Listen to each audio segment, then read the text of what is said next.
Launch. Good evening, good morning, good afternoon, whatever the case may be, wherever you are in this bright, beautiful world we call home. It is the Aloha Hour. Welcome back, our good and noble friend Edwin Boyette. Abunai. Abunai. Abunai! Abunai! And speaking of Abunai, Young Lee. Hey, aloha. Aloha. How's everybody doing this fine evening?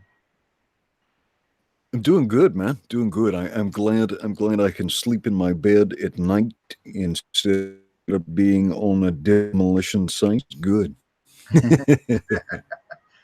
Yeah. So demoing at night, I imagine there are some dangers that aren't existent in the daytime.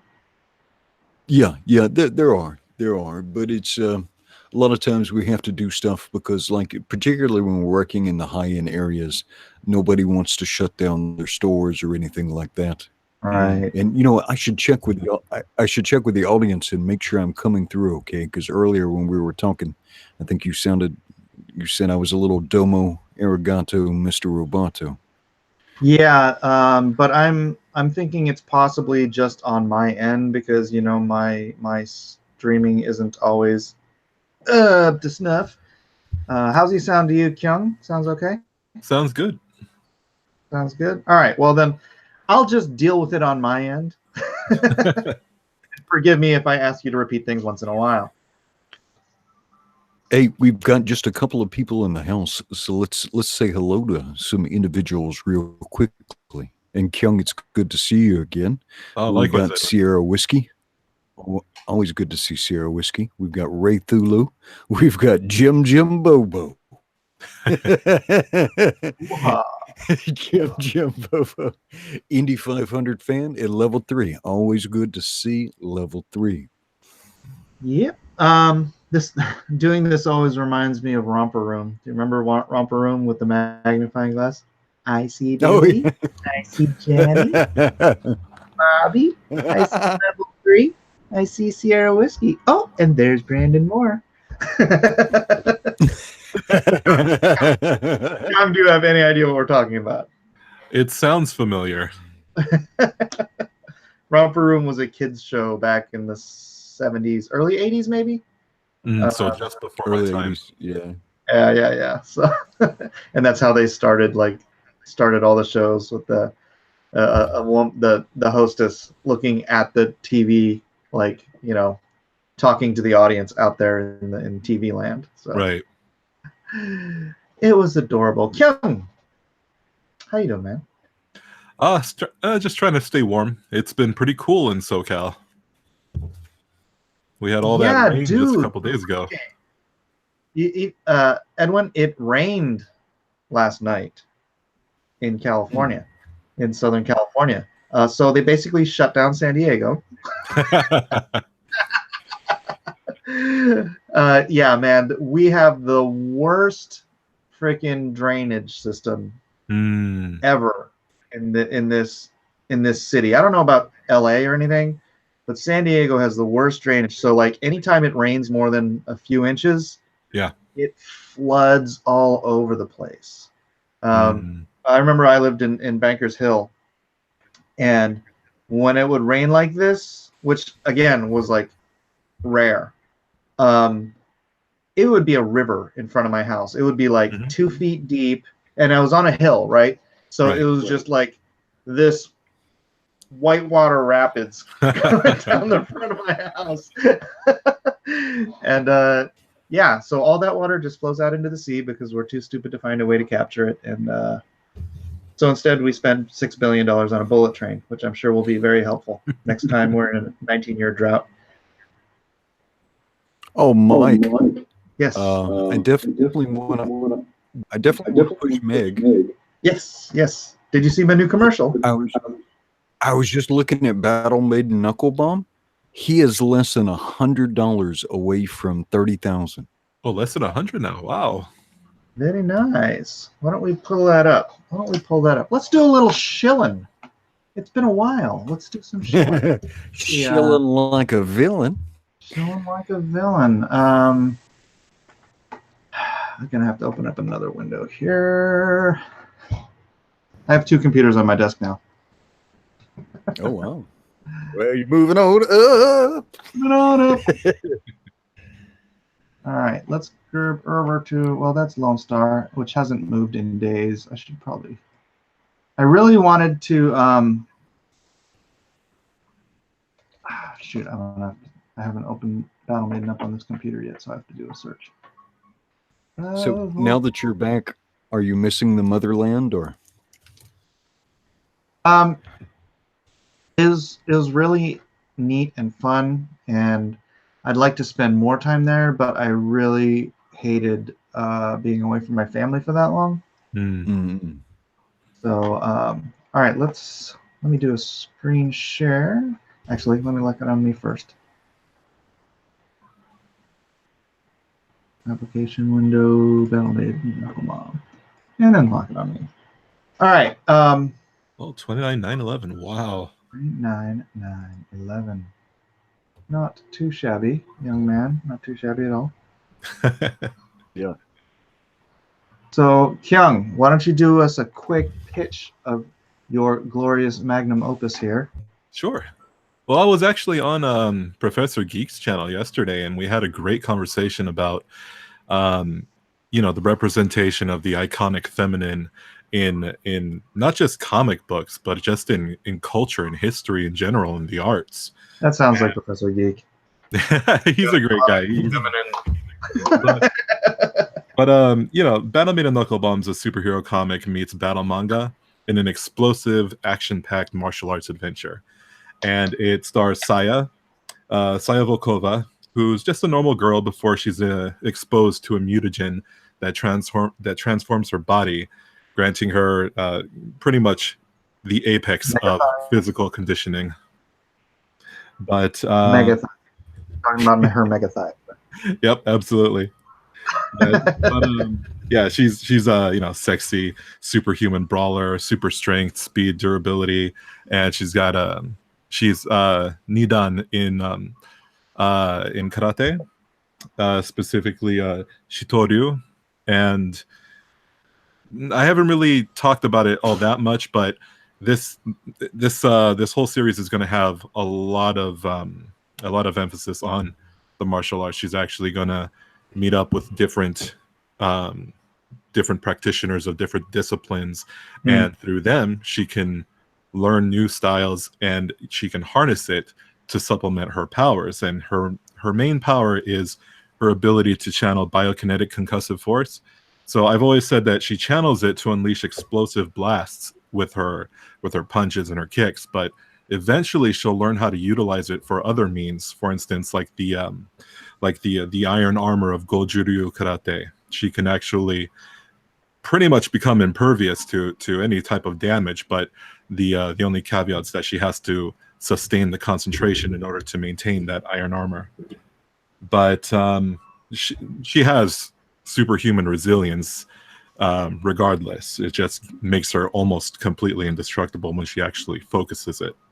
So she's OP. Well, the thing is, I wanted to make her powerful, but I did not want to make her infallible. In fact, one of the things I took great care was to make sure that I created a hero that has flaws and is actually vulnerable. So not only that, but because of her power level, I also have to make sure that her rogues gallery poses a credible threat. So right. Yeah, that's actually what I'm working on right now, is really beefing up the enemies. And that's the only regret that I have about, well, second regret. The first regret is that I didn't really market Battle Maiden Knuckle Bomb to the anime audience. But the second regret is that I didn't really put the rogues gallery that I have currently developed on display. But then again, they don't really come out in the first issue. It's really in the second and third issues where they really start to pop out. So yeah, I often say that a hero is measured by his rogues gallery, which is why I never liked Iron Man. But also, and heroes like Battle Angel Alita is so dope, because like she fights the most wicked, BA characters out there. So you didn't Okay. Like the Mandarin? You didn't like the Mandarin? You didn't dig it? Come on. Come on, Evan. Mike. Not Mike. even, not even a little bit. Not even a little bit. Oh, hey, Narwhal. Yeah, Mike Edwin Kyung. How you guys doing? Doing well. How about you, brother? Good. Glad to join you guys. Right on. We're doing a little shill-in before we get into some silly stories and talk about the Avengers trailer. Did everybody see it? Yep. Yeah. By the way, Kyung, your pitch got about 300% better since the last time I heard it on my show. Oh, thanks. So maybe that was Professor Geek. I don't know. What do you think? Yeah, I mean, one of the great things of I learn a lot when I listen to him, and also his videos have been an excellent refresher course. And I was joking, like I literally do have a pile of notebooks on the desk behind me full of notes that I've taken for writing. But instead of consulting the notes, I could just pop on one of his videos and just let it play while I work on my art. Right on, right on. So I'm still locked on me. So did you guys see the new commercial my son made? I have not. Yeah. Yeah. Here, let me roll it. Let me set it up. This will just take a moment. All right, let me share screen first. Nothing on me. Share screen, application window. Kyung, I forget commercial comic book before. I'm sorry, what was that? All right. Sharks, swords, serial killers. What do they have in common? Nothing. Wrong. Mike S. Miller, that's what. Who? I said what? Wait, who? Who's Mike S. Miller, you ask? Okay. Artist of New York Times bestselling series Injustice from DC Comics and cover artist of Game of Thrones. That's who. What? Beat it, kid. You bothered me. Where was I? Oh, right. Sharks, swords, serial killers. That's what you'll find in one awesome campaign from Mike S. Miller on Indiegogo. 3 huge graphic novels, one low price.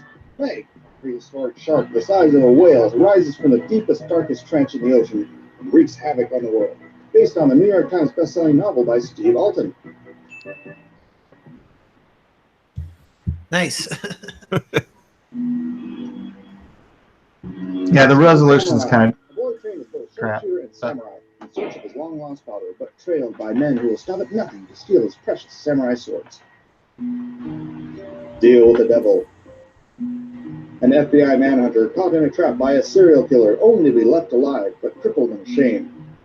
Years go by and the killer returns, only to ask for help to save an innocent girl's life. 3 books with over 400 pages of action, intrigue, and intensity, all for one low price. 3 books. Click that link now!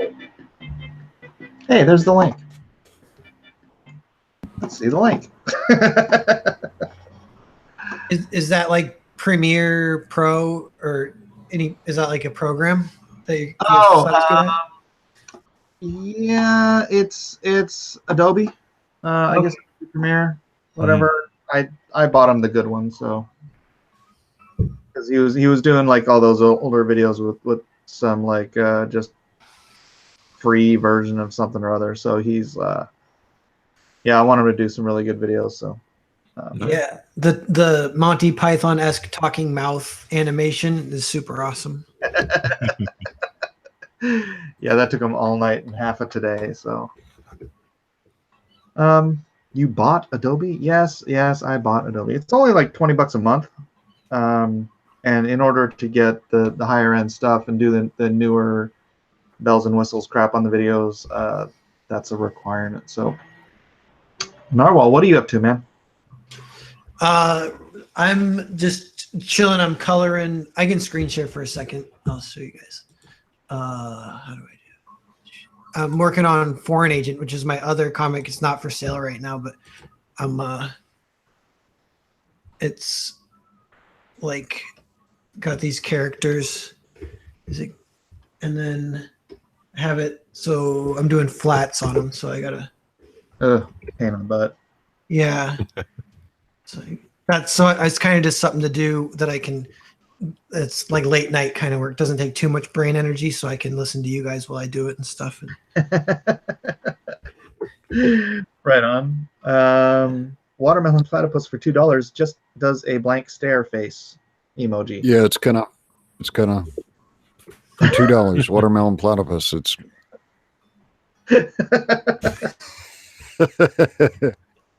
Downshift says, last I checked, Adobe was over $1,000 years ago. Yeah, but now you can't buy the Adobe Suite anymore as a package.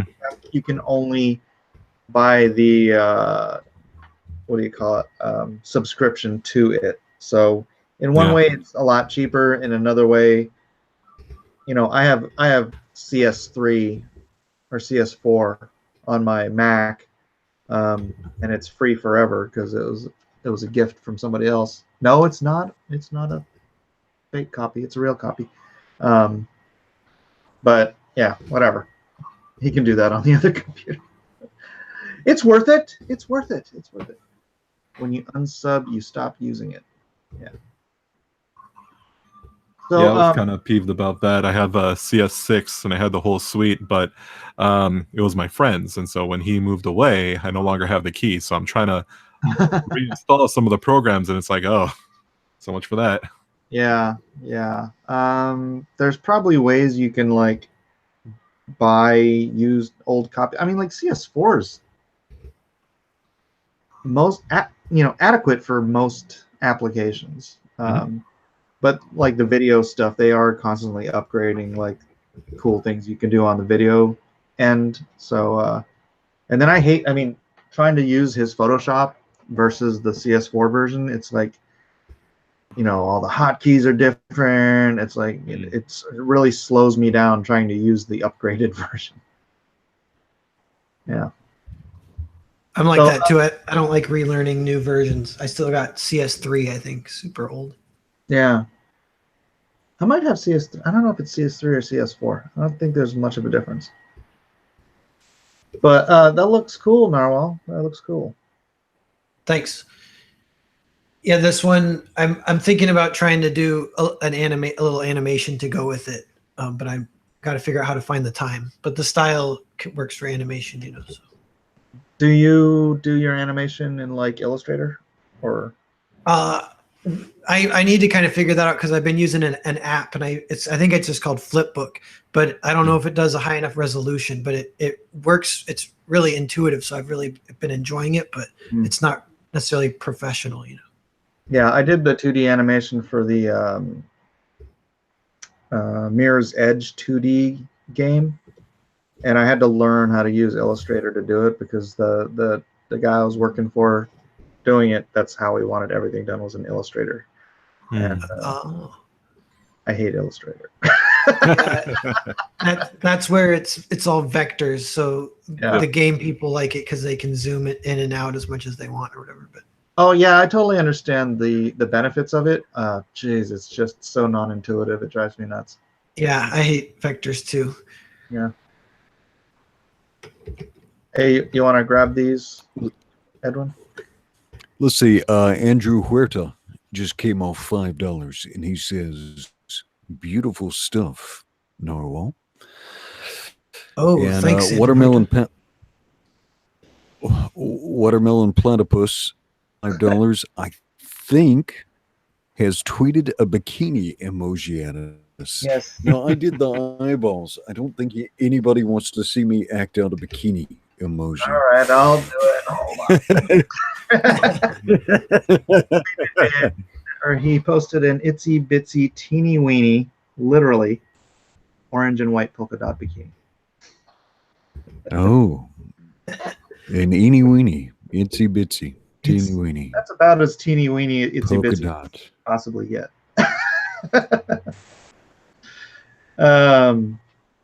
Yeah, so Japan was good. Japan was good. I do. Boy, the food. The food. It's like, and it's so cheap. Oh my gosh, you can get like really, really good sushi over there for cheap. And then if you just want like moderately okay sushi, you can get it for like pennies. We went to this one place. Did you see my Japan video? the Edwin? Edwin, can you hear me? I may be lagging out again. Does it seem like I'm lagging out? Well, you didn't answer me. I didn't hear you answer me. You're unresponsive. So must be lagging a little bit. Oh, okay. Did you see the Japan video?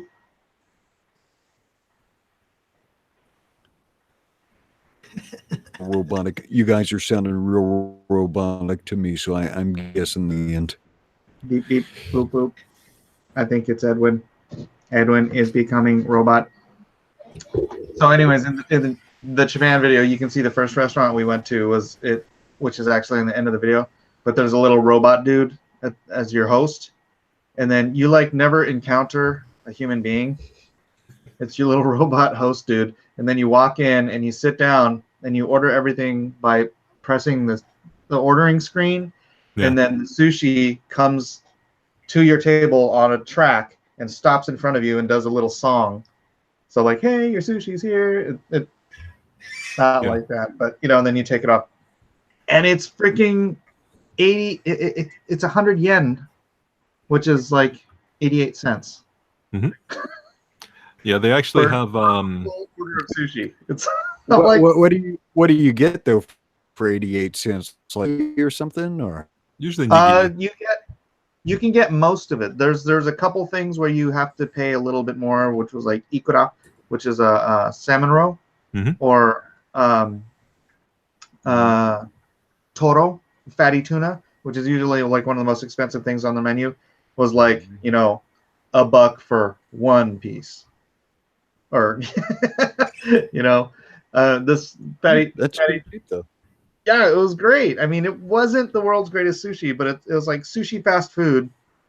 But all four of us went in, ate all the sushi we wanted. I had a bowl of ramen too. My uncle got another dish. We got desserts, everything. We walked out of there. It was $37.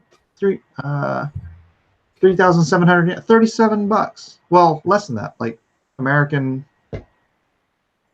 Yeah, whatever. I just rounded. So it was like $37 for all of us to have sushi dinner. Yeah, I was like, yeah, that's how much. That's nothing. Yeah, that's cool. Going places here in Honolulu, like nice sushi places, and like $500-600 in like an hour before. Oh, geez. Do you go to what's it called? The Japanese food court below the mall, Aloha? Is it Ala Mall? Yeah, they've moved that around and modernized that. That's Shirokiya. Yeah, yeah, that's pretty cool. Yeah. I love that place. They have so much good Japanese food down there. Yeah. You get kind of spoiled here. Like any kind of Asian food you want is in. I don't know if I've ever seen whale meat for sale, but any kind of non-esoteric Asian food you want is here for sale and prepared at like a high level of quality. Well, I mean, we have so many Japanese and Chinese tourists come through here anyway. It's Well, you have a lot of Japanese just living there too. Yeah, we sure do. And I'll tell you what, the whale meat, I couldn't get used to it. It was just not a flavor my mind couldn't digest it, because it was like a cross between like mackerel and beef, which is two flavors you wouldn't think about putting in your mouth at the same time. Interesting. Yeah, and then the texture was more like liver than it was like meat, because it was just a very rumbly kind of a meat when it was cooked. It was actually better raw. Oh, when you said mackerel meets beef, I just felt myself heave a little bit there. Well, I love mackerel. Yes. I like growing up, like one of our staples was like mackerel and potatoes, and I love beef. I mean, we probably eat way too much steak, but just melding those two flavors together, just kind of, I could feel it like in the back of my throat, just a little bit of Yeah, sada's great, but I mean, I can't imagine it mixed with beef. That's strange. Yeah, that's the thing. Your mind can't imagine it, and then your mouth can't make sense of it. Yeah. Right? Although Yeah. the kids that were with us, my cousins, they were just scarfing this stuff down. They're like, they'd never had it before, and so I guess they weren't. You know, you don't have a real beefy diet over there. And like all my older relatives are like, yeah, we used to. Whale meat was just like what they give you in school lunches. You know, it was just a standard staple over there. So they were all used to it. But for me, where I like my meat over here and my fish over here, my brain was having a hard time connecting the two. Yeah, that amalgamation of a very fishy fish and a meaty meat coming together with the texture of liver does not sound like a that's not chocolate and peanut butter. It's just not a winning combination. No, it would be more like I don't know, chocolate and licorice. Yep. Yeah. Yep. Yeah. Yeah, it's gross. So that was weird. The horse was actually better, more palatable. What about dog? Do you eat dog? It's Japan, man. We don't eat dogs in Japan. We eat Oh, horses. Do they even serve? Do they even serve it there? Or dog? I don't think so. I don't think so either. No. Okay. But horse is a delicacy over there, so, and it's always served raw. Oh, so a little equestrian tartare, huh? Yep. Mm. And the one other thing that I've never had before was fugu. My cousin was just like really, really wanted me to try it. Is that pufferfish? Is that fugu? Yeah. Because like 50 people a year get hospitalized in Japan for eating fugu, and then like 0 to 6, that's the average, die. So I was like, I don't know if I want to, I don't know, the Simpsons episode that had fugu kind of scared me away from it when I was a kid. Yeah, fugu. The stats. Well, fugu you, buddy. Fugu you. $5 from Watermelon Platypus. I can't believe how night and day the Mrs. Cleaning Your Room made. Appreciate her via Tango. She did good. Yeah, and then when I came home, I put up these because she found these two banners. I had been looking for these forever because I wanted to do exactly this. And then this was part of the banner. The Wonder Woman was part of the banner I had for my display in Japan. So the nice thing about these is they're cloth, so I can still get to my mess, right? Although it's not quite as messy as it used to be. So Miller, when are you going to bring the family out to Honolulu again? I don't know. Let's see how the next season plays out. Sure wouldn't mind. I enjoyed my time there. That's for sure. Although I was going to say, I was talking to one of my workers, and like me and the wife go do yakiniku a couple of times a year, and apparently there's a place open, and it's got kind of a high tariff. I think it's $100 a head, but you essentially get all you can eat Wagyu beef at this yakiniku place. I want you to realize that you just said $700 dinner to me.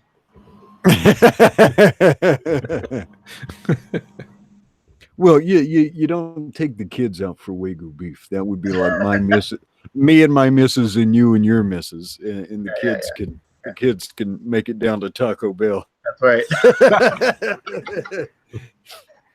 We did do my uncle took us to a shabu shabu place, and I ordered the Kobe beef, and oh my goodness, that it is.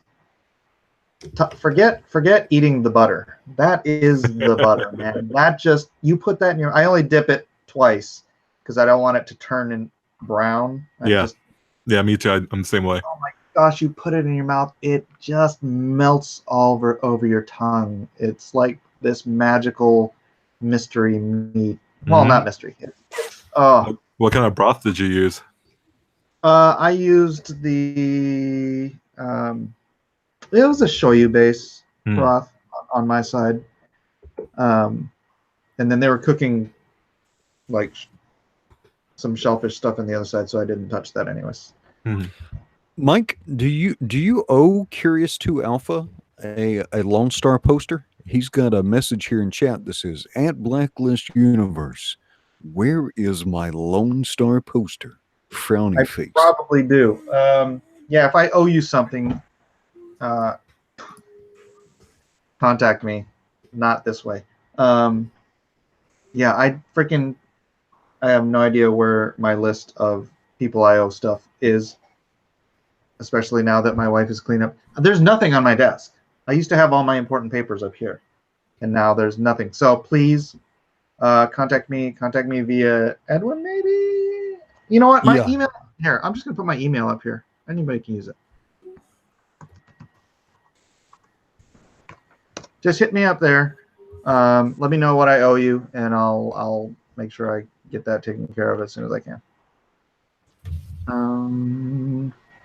Oh, the 7 kids aren't in the background. No, there's actually only 6 kids here, but they're all in the living room because I kicked them out of here for the Aloha hour. Oof. So, yeah, what else is going on? Oh, let's talk about that Avengers trailer. Let's play it so I can get a copyright infringement. Avengers. Share screen. Press this button over here. Sure. And here we go.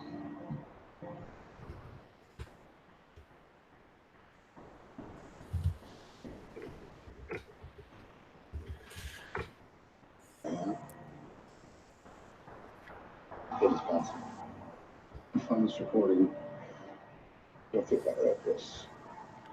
Yep, hiding some food pouches in the Iron Man armor was a big oversight.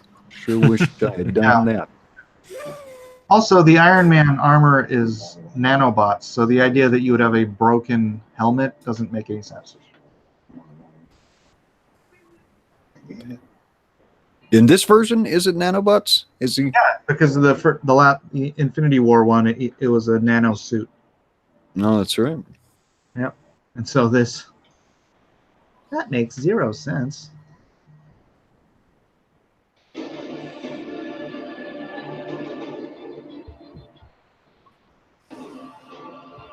Scarecrow. Hey, pause this for a second. You got it.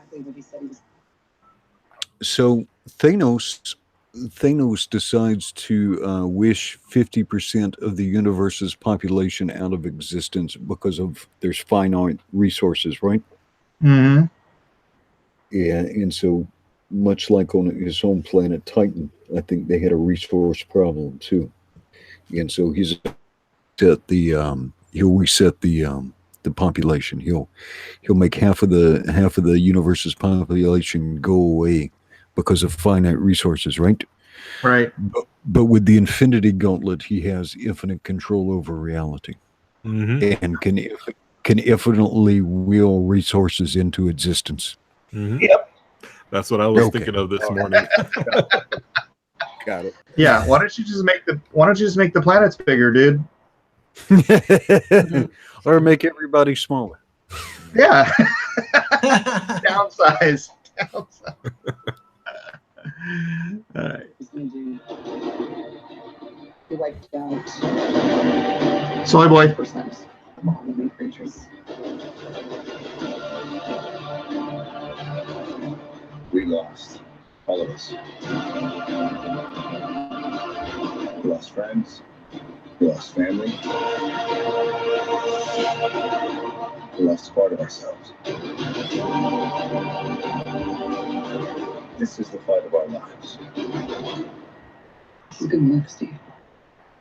I know it is. Because I don't know what I'm going to do if it doesn't.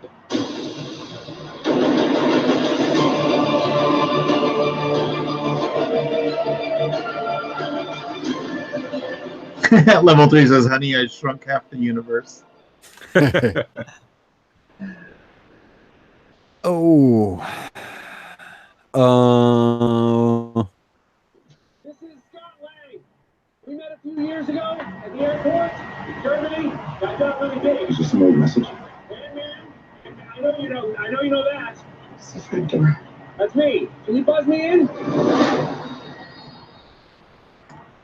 All right. Well, yeah, weird. I'm just completely underwhelmed by that. I don't know if that's weird or not. Well, it's freaking boring. Yeah. For you know what? Maybe for $5, Watermelon Platypus says, since I'm talking, Mike, I hope you know how much good you've done by inventing the For the Troops tier for Comicsgate. Oh, thank you. I didn't really invent it. I'm sure I stole it from somebody. Right? But yeah, What? it's cool. I'm sending I got orders for about 2,600, but I'm gonna send a full 3,000. So Nice. What Yeah. Watermelon Platypus is your bagel goose? I wonder if Watermelon Platypus is on Twitter. Right on. Yeah, so it was an underwhelming and painfully boring trailer. So I think what they may have been trying to do, hold on a second, was make this one look better in comparison.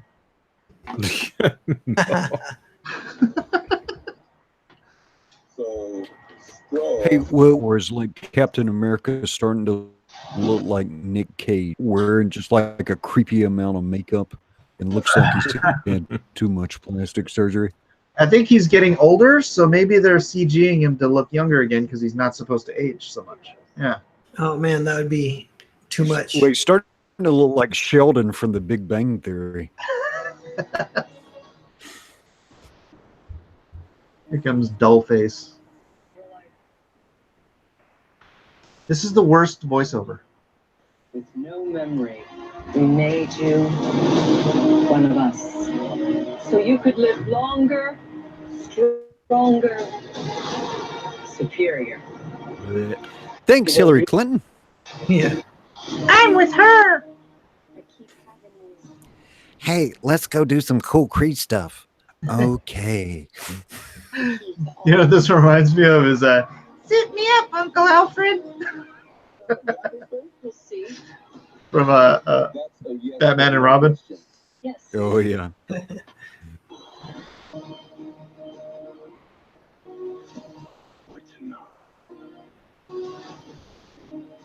You really are. I think I've had a life here. Oh, say what again, Captain Marvel? You've come a long way. But you're not as strong as you think. With her. I'm with her. Girl. I'm not gonna fight your war. I'm gonna end it.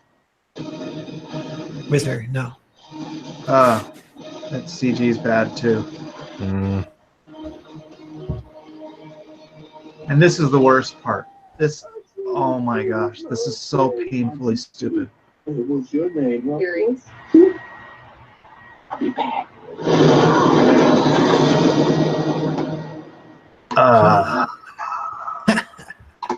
Boy, okay, now doesn't the Avengers look better now? Oh, absolutely. Yeah. I mean, that's the whole No, reason why they no, left it's her. just- They omitted her from the Avengers trailer for a reason. It just looks bad and bad. Well, no, I mean, like visually, it's fine, I guess. There's nothing really happening in the Avengers movie except like Tony like leaving his R2-D2 message. Yeah. It's weird they described her as superior because that kind of has a villain connotation, like with Superior Spider-Man and stuff. And like Diversity in Comics talks about the whole arc where she created a gulag during Civil War II, and locks up a whole bunch of people. It's like, I wonder if they're hinting at that. Or that's right. You better check your mansplaining there, Weenie. I'm Captain Marvel's gonna. I'm almost surprised that they didn't make the villain have a blonde sweep over hairdo. I mean, it's a little that a scroll Trump. I'm sure if they found a way that they would. President Scrump. He's got Phoenix multiple chins, but they're this way. Phoenix Lord Asserman for $5 says, "We don't talk Batman and Robin, Mike. I still have nightmares of bat nipple suits." Honestly, I truly believe it was Batman and Robin that killed the entire comic book movie genre the last time around. Right? Wasn't that like the last one? And then everyone's like, okay, no more of these, until Spider-Man started again. Yeah, pretty much. Yeah, I think that's right. There was a big role. We were doing all kinds of, and even some really, really bad movies like, Barbed Wire and Tank Girl. They were shopping for all kinds of comic book superhero stuff, and then Batman and Robin came out, and it all crumbled. Please, is that what's going to happen with Captain Marvel? Yeah, like it could be a Gates of Heaven thing, like a real famous flop, one of the a watermark or something. I'm telling you, man, it's the suit me up Uncle Alfred moment. What are you gonna say, Edwin? Do you think we just have too much of a good thing now? Because it feels like we're getting, somewhere between 3 to 6 superhero type movies a year now, and you think we're all just kind of like, ugh, another one. Yeah, I agree with that. Yeah, I've made the point many times about I think Avengers Infinity War was the crescendo. I think we've been building it up for 10, 15 years now, and then Infinity War was like, and everyone's like, oh, good. This is a good time to wrap this up. But they're still going. They're still going. They either have to get really inventive and go in new, different, more interesting directions because you can't do it. You can't do this over and over again, right? Especially with the whole Avengers family of movies. Yeah, they're just killing them and bringing them back at this point too. That's kind of a sense that you might be done if you start doing that. That's why that ending just ruined the movie for me. It didn't ruin it, but I'm just like, so this. They should have worked then to be like the first quarter of a movie. Ending on that dark and bleak thing, knowing you would have to wait 6 to 8 months, more than that, almost a year for the sequel is just like a dire place to end a movie. But oh my God, how bleak and boring. The Aquaman trailer looks 5 times as fun as any of this mess. Isn't it interesting? Like Marvel is going dark, and DC is coming out with Aquaman and Shazam and things that look light and fun. It's considering the context of the story, though, I mean, what happened with Thanos, that puts everything in a very bleak and dire situation. So it would be kind of strange for them to come out with like a high octane, high energy trailer for the next Avengers movie. They have to maintain that, because so many people died in that movie, But half. Yeah. 0.50. Get a couple of super chats to catch here. Jean Menard for $2 says EVS toy video of cat in shackles. Huh. That's kind of cryptic, but it says EVS toy vid of a cat in shackles. I'm not sure why the cat. Maybe it's some sort of criminal cat. I don't understand the reference. Maybe there's some sort of Ethan has made some sort of video of a cat getting arrested. We'll have to ask some questions about that. All right, before you $10 from. yeah, go Okay, ahead. go ahead. I was gonna say Sean. $10 for. Go ahead. Sean Tillman says, I just found out today that DC is working on a Plastic Man movie. Thoughts? That could be freaking awesome. But again, is it a Gail Simone script? Consulting credit. We'll see what they do with it. I don't know. I mean, maybe Shazam will be a whole new direction. They'll have a big hit with that, and then the suits will be like, all right, enough with this dark and gritty garbage. We're going to start having fun with these movies. And Plastic Man would be a great different direction to go, because he's not like just superhero, blah, blah, blah. You know, he's got a great story. He's super quirky. Well, gosh, you know, as much as I think Jim Carrey's an idiot, if you could nah, he's too old. Gosh, he would have made such a great Plastic Man back in the day, though. Oh, before he got political, though, I couldn't watch him now. I just couldn't get past it. Oh, dude, I'm having a hard time watching Chris Evans just in that trailer. He's been such a freaking idiot on Twitter. But yeah. All right. On to your watermelon Pottermelon waterpuss. Platypus. Watermelon platypus for $10. Too much of a good thing, but they're not good. They're focus group bland. That's why Iron Sights and Comicsgate in general are so cool. Real independent voices in entertainment. Has anyone ever actually accused you of being cool before? What? Well, he says Comicsgate in general, so yeah. No, I am very cool, Edwin. I'm sure your Father's Day cards say that. Thank you so much, Watermelon Platypus. Curious 2A says, check the Meg. Check the Meg. All right, let's go check the Meg. The Meg. The Meg. Screen share. Application window. The Meg. All right, and we will refresh. 3685 to 3745. Right on, right on. Thank you, thank you. Let's check our backers. We can thank Thacurus, one, Gabriel Pfeiffer. Let's just thank this whole page since it's been a while. Guy Cadre,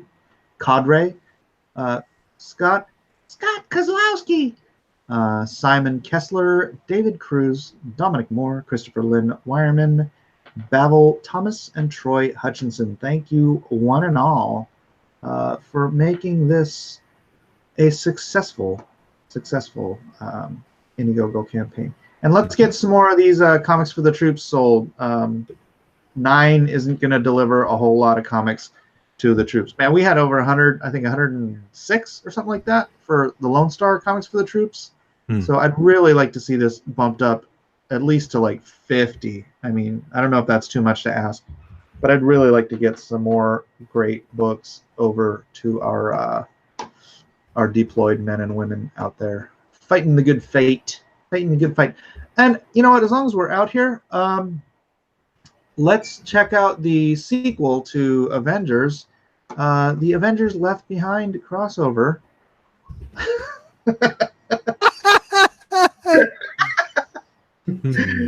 I don't think, dude, I want a video of this. I want my son to make a video mashing up and Left Behind scenes, because that would just be so. Oh, is it Bible Man? Is it Bible Man versus Thanos? That would be great. That'd be awesome. I should mix that up too. Do you other guy? You guys know what Left Behind is, right? It's a TV movie, right? Well, it wasn't TV. It was just, you know, one of those Christian small distribution films. But it's about the rapture. So it's about you know, all the Christians vanish from the face of the earth, and then those who are left have to deal with the rise of the Antichrist and all that stuff. So it's just such a great mashup.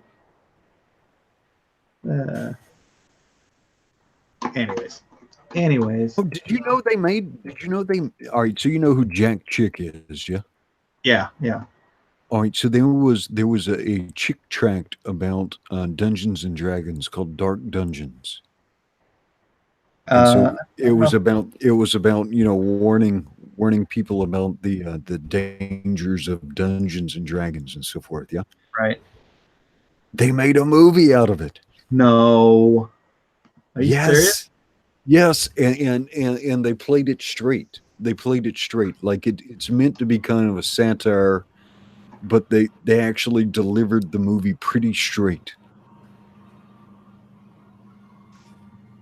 You know what the name of it is? Dark Dungeons. Oh, check Dark Dungeons movie.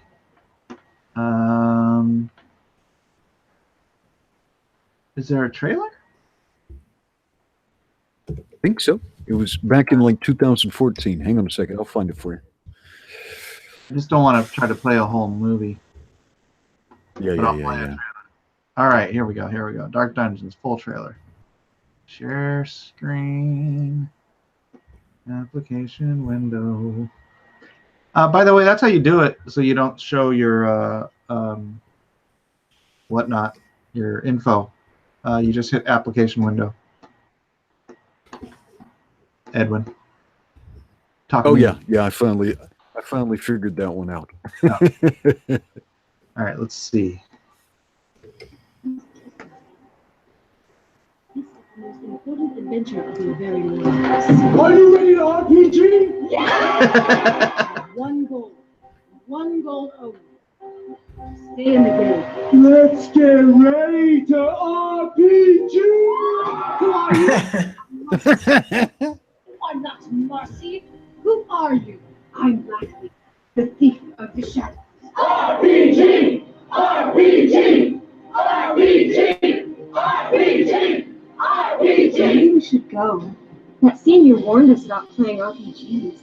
Using RPGs to fight evil will never work because RPGs are evil.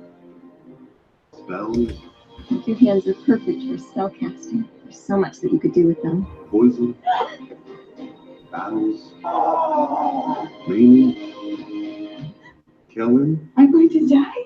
Yeah, but it's all imagination. Is it? And thanks to the power of the subconscious, they will begin to live it for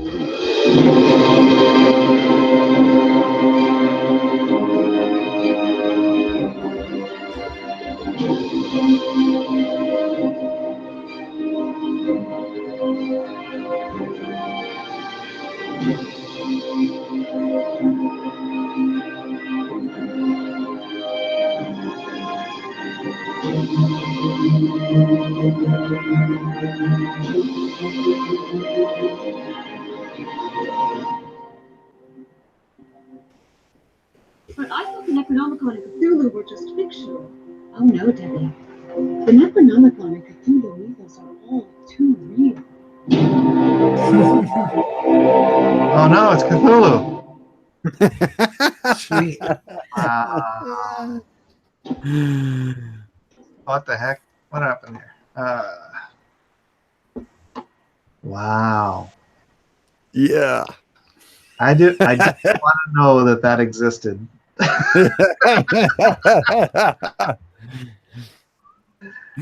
Oh yes, let's see. Pancho Rodriguez Amali says, "I have cancer now. Thank you. You're welcome, Pancho. You're welcome." I think the premise of taking a Jack Chick tract and turning it into a movie is faulty on its own. I like a lot of those things. They're fun little. They serve their purpose. Their purpose is not to build a movie. Oh yeah, well, when I was a kid, I went to a Southern Baptist church, and you couldn't even walk around. You couldn't walk across the room without bumping into a Jack Chick tract back in the day. Really? Yeah. Christ Energetic says, looks pretty good.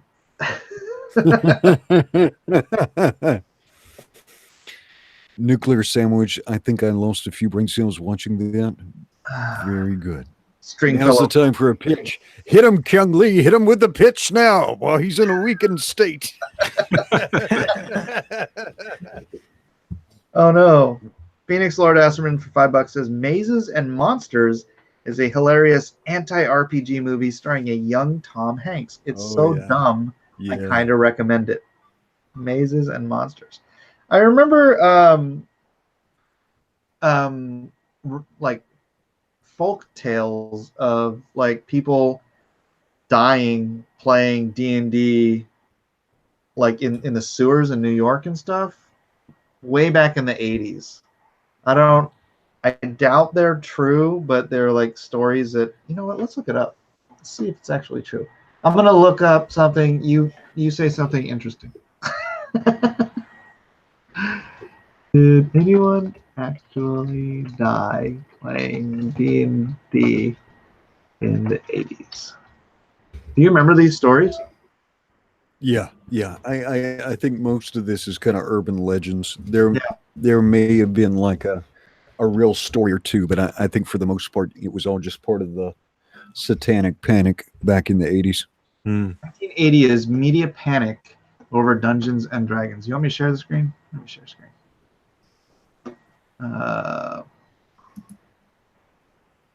on now. Why is it not sharing? Not responding. Am I still alive? You're still there. Yeah, you're still there. All right, my Google Hangouts is not responding for some reason. I hope it doesn't lock up and shut down. Here we go. So here we are. 1980s media panic over D&D. Mazes and Monsters to Dark Dungeons. D&D was a lot scarier in the 80s. These days your life isn't complete. In the 80s, D&D became associated with violence and teen suicide. Oof, casting a spell over the media that resulted in some strident anti-fantasy propaganda. Let's get down and see if there were any actual indoor kids looking for a fun way to exercise their imaginations. Catalyst, Egbert was a grifted computer. Oh, the catalyzing event started the moral panic over D&D was the disappearance of James Dallas Egbert III in 1979. Egbert was a gifted computer programmer studying at Michigan State University, having accepted at the age of 16. While at the school, he was involved with a D&D group that would sometimes do a little LARPing in the privacy of the university's underground steam tunnels. Egbert disappeared into the steam tunnels August of 1979 with the intention of committing suicide by overdosing on Quaaludes. So I guess the truth was more tragic. Egbert hadn't rolled so well in his suicide attempt in the steam tunnels and had survived. He fled into hiding, staying with friends before finally giving himself up to deer in September 79. As it would turn out, Egbert's participation in D&D games was not the reason for his disappearance. He had struggled with drugs and depression. Blah, blah, blah. Okay, so D&D got the bad reputation on a lark. Sensationalized the case.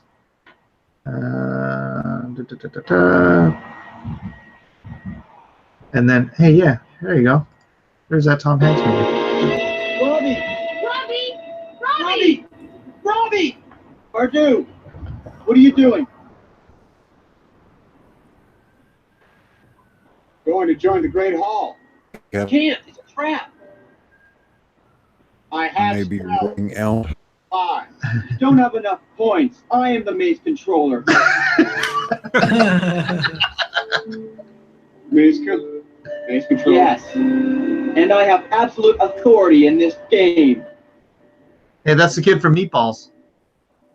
Game?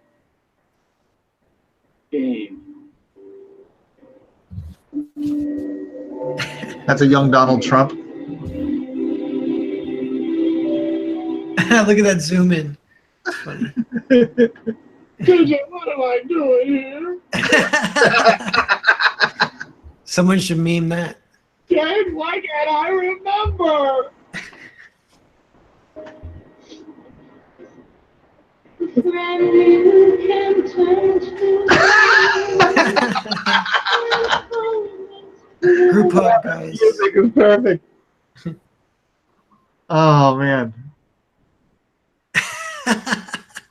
Okay, sorry. I have to click this.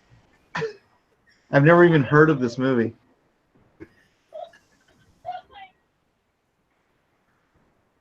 Robbie, oh, you look terrific.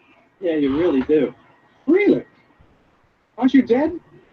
Didn't you die when you leaped into the pit? Hey, come on, Robbie, stop fooling around. It is you, Freelick, you have been restored to the living. Whoever did that is a great holy man.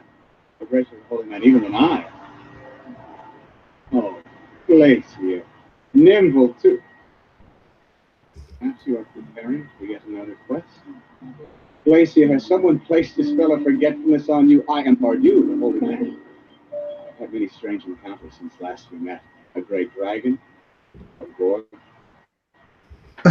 Christ Energetic says PCP is a son of a gun. All right, this is gonna. I'm not gonna play this whole thing. Oh man, I almost have to see this movie now.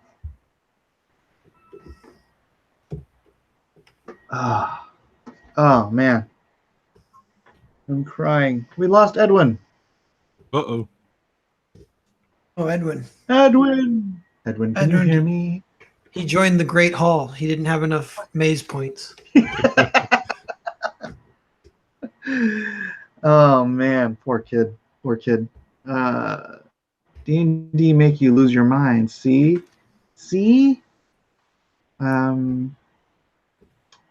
Wasn't there supposed to be a Rakita stream with Cecil tonight? I have no idea. Let's see, 103 viewers. Kiel, you want to give it another shot on pitching Battle Maiden? Yeah, sure. Oh. Edwin said his connection has been junked. I'll get it sorted out and catch up with you in the morning. All right, Edwin. Thanks for being here, brother. Sorry you petered out in the middle of our D&D fiasco. Good night, Take Edwin. care, Edwin. Kyung, do you want to do the share screen yourself or have me do it? Yeah, let me go over here and pull it up. And Narwhal, is yours running? Yeah, it's still in demand. I can do a quick pitch after Kyung. All right. Papa, can you hear me? Edwin, can you hear me? I have to watch that one. Yeah, really, that was Tom Hanks at the top of his game. I don't think he's ever been better. The top of his game. All right, we're locking in, Kyung. Pitch it as good as you pitched it earlier. All right, sure. Yeah, Battle Maiden Knuckle Bomb. I am particularly proud of my tagline, superhero comic meets battle manga, throwback to 90s action comics with unapologetic sex appeal. And this is a attempt to show mainstream comics that there's nothing wrong with curvy women.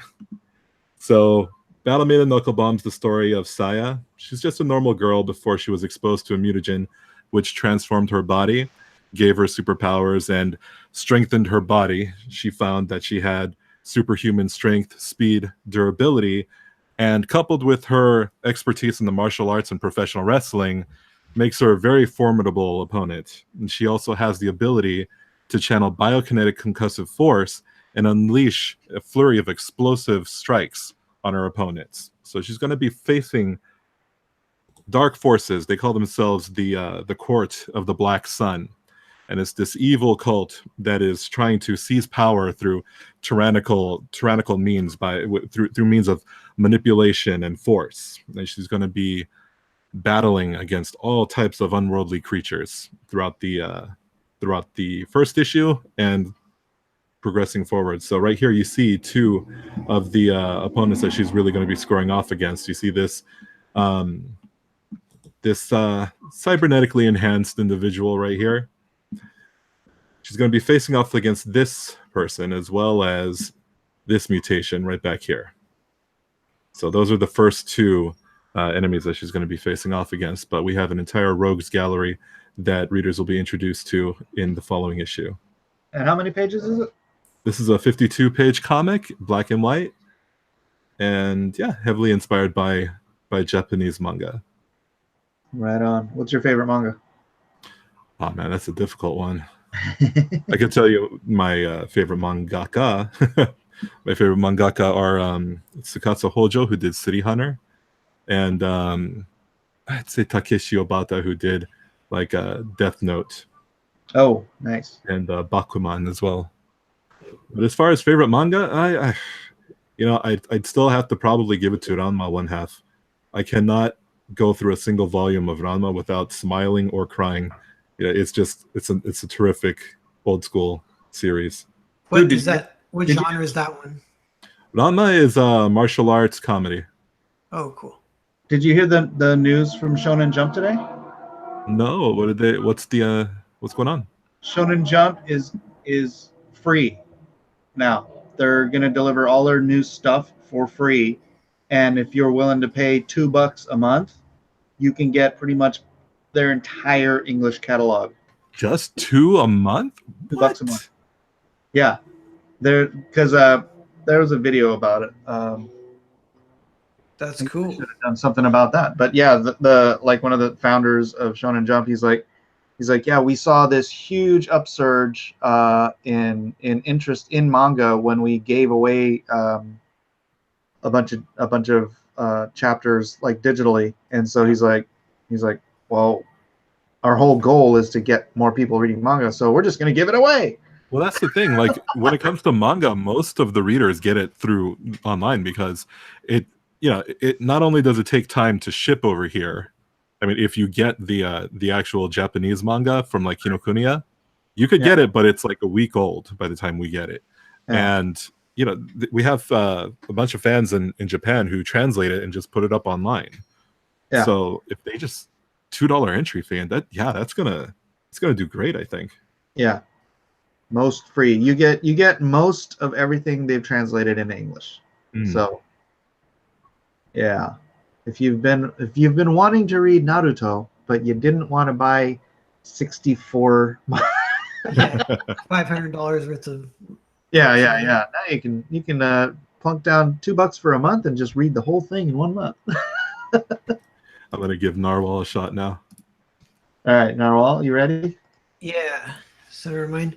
Cool. I have opened a sneak peek of a page I've been working on. So this is Earthbound though. So Earthbound's in demand until like maybe a week after New Year's. I think I'm going to close it. So that week I might be pushing it hard. I'm sort of not pushing it super hard these days, but it's just kind of chilling in demand. It's going up slowly, but we're pushing to a 12K stretch goal to include a second comic called Nosferatu, digitally to all backers and in print in the sketchbook tier. If people get the sketchbook tier, and I'll open the campaign and just scroll down and pitch it real quick. But it's sci-fi. It follows 2 mercenaries sent to Earth to recruit 5 deadly warriors. They're armed with these special weapons called R-types, and they shoot them, and you jack their free will. So they're building a team. They're going against each other. So they each have different strategies. Like the girl Julia is very precision. She does research on who could help her, and she'll recruit him. Spaceman's more willy-nilly. He'll just shoot anyone he comes across on the street, and then they're helping him and they use the teams they build to go at these 5 warriors. Is kind of like the mission, and the story basically just follows this as it plays out. Like this, I say the strategy is the story. That's almost like a subgenre within comics and movies and stuff. The one that comes to my mind that's probably the biggest influence on Earthbound is a movie called Battle Royale, if anyone's heard of that one. Yep. Yeah, that's kind of a classic. Yeah, it is. You kind of get the setup, and then it's just how everything plays out, betrayals and alliances and friendships, romance, various gambits that the players will go through. Yeah, I love it. I love it. Looks so great. Both of your guys' books, top of the line, man. Thanks. Yeah, I'm really grateful for meeting you guys and Comicsgate and everything. It's really Same, cool. Likewise. Yeah, and it's so great that the styles are so diverse. Yeah. but they're all just still so great. Man, this is gonna be a good thing. This is gonna be a good thing. All right, I'm gonna pitch mine since I haven't done that in like a week and a half. Do it. It's been bad. I've been bad. Hold on. Let me click it on there. Press this button over here. Application window. All right. So for those who don't know, and a reminder to those who do. Let's see if I don't think I've gotten anything else since, but we have a 3-pack. Well, okay, we have 3 offerings, but you can buy it as a 3-pack for a very low entry price. The first book, and these are all over 100 pages. The first book is 144 plus, and it is based on Steve Alten's Meg novel, New York Times best-selling novel. This is the unique to the Indiegogo cover. So this is the only place you'll ever be able to get this cover for this comic book ever, is through this Indiegogo campaign. I'm going to be getting that colored soon. And it is, you know, it's the book they based the blockbuster movie of the summer on. But it's based on the novel. It's not based on the movie. So it is going to be a different adaptation, closer to the novel than the movie. And it is about a giant megalodon being brought up from the Mariana Trench and terrorizing the world, well, the Pacific Ocean at any rate. And here's some of the interior art. The art is all by me, colored by various artists. Eric Mieltowski helped on some background stuff. But yeah, 144 pages of Mike S. Miller illustrations plus covers. And then the second book is SIXGUN Samurai. And SIXGUN Samurai is Kung Fu meets the Karate Kid. In this classic tale about a boy in search of his father, the teenage SIXGUN Samurai is on his way east to find his father, his last known living relative. But as he travels across the untamed prairie, he finds that dangerous men with dark motives are in pursuit, prepared to kill him, to take his swords for reasons they dare not explain. Again, a minimum of 144 pages. Art by Harold Edge, written by myself and Sean J. Jordan. So Sam is this 16-year-old kid. His mother is a sharpshooter in an old Wild West show. She teaches him how to shoot. He becomes part of the act. The animal caretaker of the show is actually a runaway Ronin samurai who ends up teaching Sam the way of Bushido as well. And so when a tragic accident befalls his mother, he heads off across the nation to find his long-lost father. And lots of killing ensues. Harold Edge, fantastic artist. I'm hoping that we can fund this to the point where we can actually get him started on the second series, which ties directly into Lone Star and the mythos behind the Unknown Soldiers program. Deal with the Devil, the last book in the offer. Written by myself, art by Sherwin Schwartzrock. Deal with the Devil is a story of retired FBI agent Anthony Goodwin, who receives an unexpected from the one that got away, a man known as the Red Letter Killer, who destroyed Agent Goodwin's leg and vanished years before. But things have changed, and Goodwin's worst enemy needs his help to stop a copycat killer who has kidnapped his sister in an attempt to bring the original killer under his control. Deal with the Devil's minimum of 128 pages, and it's got this great graphic Mike Mignola-esque style. Sherwin Schwartzrock is a great artist. I'd say I'm a great writer, but that would be that would carry no merit. Plus, you know, whatever. But it is a book that the story was optioned by Lionsgate, and then now it's at Broken Road Entertainment. And they're an A-list talent or production company. They have a screenplay, they have a director, and we're shopping around for an actor, actors, so that we can get this sucker going. Hopefully it'll be a movie in the near future. So those are these are the 3 offerings. You can get all 3 books for $50. That's over 500 or 400 pages worth of entertainment for $50, one shipping price. So we mitigate that to all those in the Comicsgate world who have been complaining about shipping costs for single issue comic books. Now you can get 3 huge graphic novels, 1 low shipping price. And let's make that happen. We've got 6 days remaining. I would really love to get more comics to the troops. We've only got 9 claimed so far, so that's not going to be a huge shipment. We've got 3,000 Lone Star Heart of the Heroes going to the troops. I would love to get somewhere, you know, closer than this. This is not going to 9 copies. I'm still going to do it, whatever it is, and then I'll throw in some extras like I did with Lone Star. But I really like to get some more support for the Comics for the Troops tier. So Very nice. that is it. And here's my new video. Sharks, swords, serial killers. What do they have in common? Nothing. Wrong. Mike S. Miller, that's what. Who? I said what? Wait, who? Who is Mike S. Miller, you ask? Okay. Artist of New York Times bestselling series Injustice from DC Comics and cover artist of Game of Thrones. That's who. What? Hey, kid, you bothered me. Where was I? Oh, right. Sharks, swords, serial killers. That's what you'll find in one awesome campaign from Mike S. Miller on Indiegogo. 3 huge graphic novels, 1 low price. Meg, a prehistoric shark the size of a whale, rises from the deepest, darkest trench in the ocean and wreaks havoc on the world. Based on the New York Times bestselling novel by Steve Alton.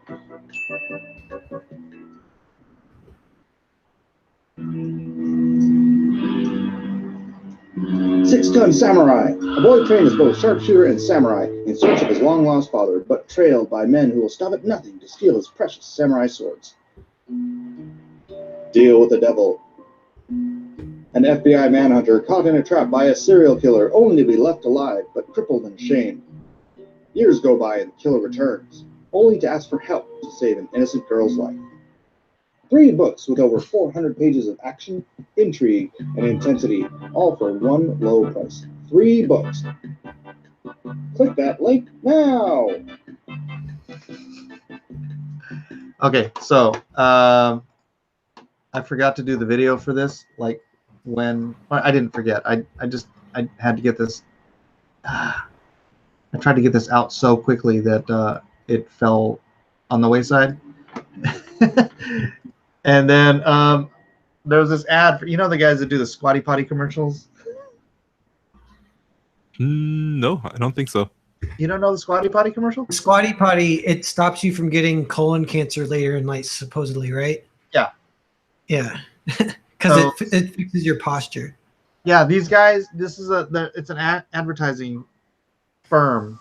They do Squatty Potty. They did what's that tape that's like steel tape? That, remember the one they roll the car down the hill? Flex Seal, maybe. Yeah, nah, not Flex Seal. It's a different one. And then they do Poopery. So they do these ad campaigns that like stick in people's minds. And I was listening to some of their videos online, and I was like, man, I forgot to do my video. And so I wanted to do something really fun and something I would hope that people would remember. So that's what I did. And my son is for hire for your next video campaign if you want to do that. Put the Adobe Suite to good use.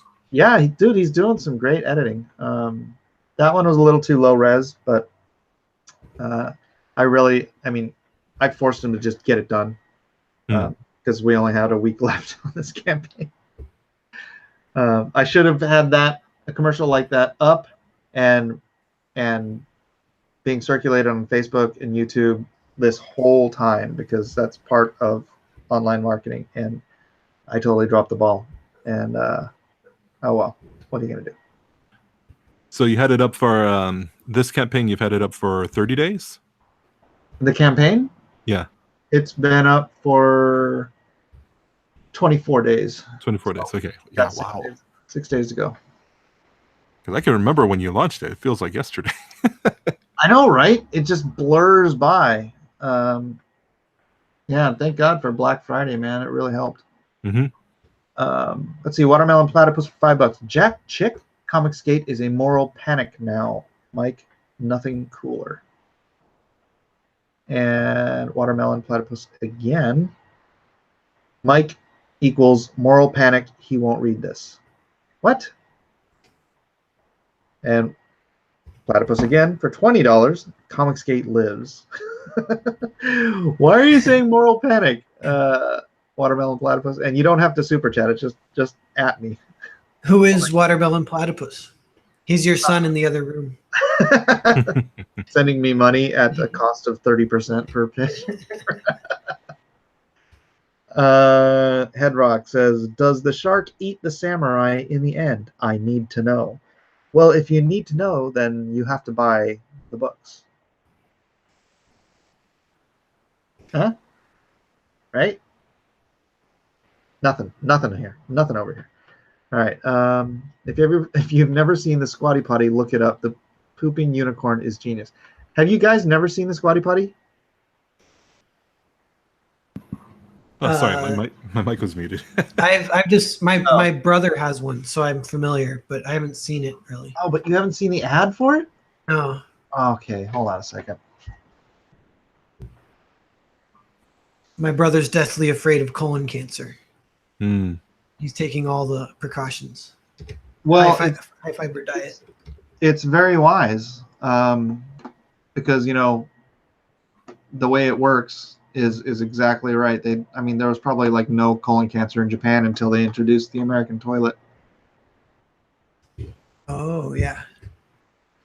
Yeah, because before the American toilet, they would use what's called a benjo, which is just basically a hole in the floor for the bathroom, and you just squat over it in a natural squatting position. Why is this? My Google Hangouts is being really persnickety right now. Do you guys just never watch TV that you've never seen the Squatty Potty commercial? Yeah, that's pretty much it for me. I don't watch TV. I watch YouTube, so if it's on It's YouTube. all over YouTube. It's like this crazy. It's got 35 million views. And the algorithm hasn't gotten a hold of me yet. I'm off the grid. It will now. You know what? Just because you've said Squatty Potty out loud, your phone is listening to you. Yeah. And it'll show up in your next stream. I'm bummed because I think Amazon has my DNA because I applied to them just at their grocery store, and they made us do a drug test. But it was everyone in the room. They give you this like popsicle stick thing. You stick it in your mouth for a minute, and then you put it in a bag, and they collect the bag. Yeah. That's DNA. Yeah. Wow, that's creepy. Yeah. It's an old commercial now. I haven't seen a commercial since 2004, says Watermelon Platypus. When are we calling George R.R. Martin? I don't know. I emailed him today about my heritage auction. So for those who don't know, I have a heritage auction going that's up right now. It's going to end on Sunday, of a signed cover that is signed by myself and George. Yeah, my Google Hangouts is locking up for some bizarre reason. So weird. I don't know what to do about that. But I can't share the Squatty Potty. And I can't change who's... And I can't even end it. We're stuck here forever. We're stuck here for... I mean, I can close the entire window out, which I think would actually end it. That's their plan. It's all part of the Squatty Potty plan. Part of the Squatty Potty plan. But you know what? It is 11:20. Maybe I should end it anyways. I want to thank you guys for being here. Can I tweet it? Can I tweet what? Can I tweet something? Oh, the Heritage Auction? Yeah, it's on my Twitter. Please go ahead. Yeah, this computer is locking up, so I'm going to try to end it. I'm going to thank you guys for being here. Give everybody your contact info if they want to follow you. Kyung, go first. Sure. Battlemane and Knuckle Bomb is still on in demand on Indiegogo. You can check it out at kyunglee.com. And yeah, all of my links are at kyunglee.com. And me, I'm Narwhal Books on Twitter and YouTube. I have a YouTube channel with 2 shows on it. One's called Writer's Room on Sundays. That one's pretty fun. And I got the active Indiegogo Earthbound. All right. And again, Mike S. Miller, you are on Blacklist Universe. Please like and subscribe. Please subscribe. Hit the bell for notifications because YouTube sucks and they keep de-notifying people. So people are not getting their freaking notifications. But yeah, we'll see you next time. I should be doing cross examinations in the morning, and other than that, I'll be trying to pimp some shark comics for the next 6 days and get this thing going. So thanks everybody for being here. Aloha. Be good to one another. Aloha. Thanks, Mike. Thanks, everyone. Yep.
Hey guys. Why are 54 of you still here? It's over. Go home.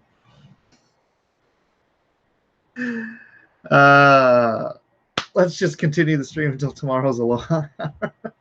I'm trapped in the Matrix. Yeah. I should probably end it. I should end it. Unless you guys have any particular questions you wanted to ask after the credits, like pay F to pay your respects. Because we want free stuff. So how many of you guys saw this today? I did this. Cool. What do you call it? Commission for one of my fine young fans. And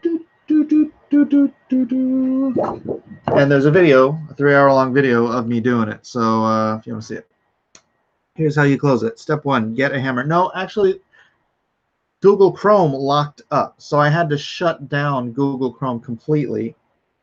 Why don't you color your own work? It's too much work. Is that Rev in there? Yeah, it is. It is. It is. Love it. Love it. So I'm gonna scan that. I'll do a scan. I'll put it up on the TVs. Not the TV, but you know, whatnot. This is like a Marvel movie.